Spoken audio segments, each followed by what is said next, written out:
Thanks, Kristen. It's a pleasure to be here, and hello to everybody online. Thanks for joining. Always a great pleasure to be back at AGSIW.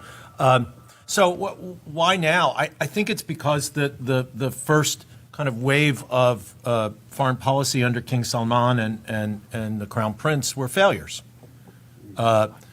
It was the intervention in Yemen. It was a very muscular kind of throw your weight around in the region foreign policy, not just in Yemen, but also vis-a-vis Qatar, as you said, vis-a-vis Lebanon, and vis-a-vis Iran.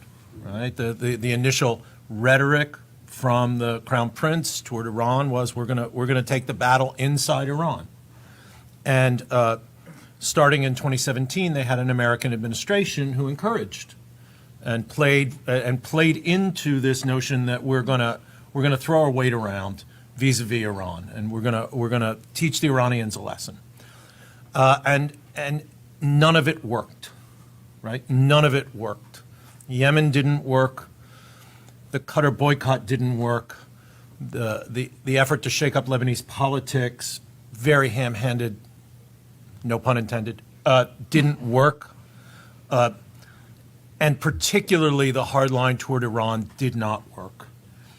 And then when the Iranians reacted by striking Abqaiq and Khurais, the most important oil facility in the world back in September of 2019, the United States, the Trump administration did nothing. And I think that was an enormous shock to Saudis generally, and I think it was a wake-up call to the Crown Prince. So, there's an extensive and not very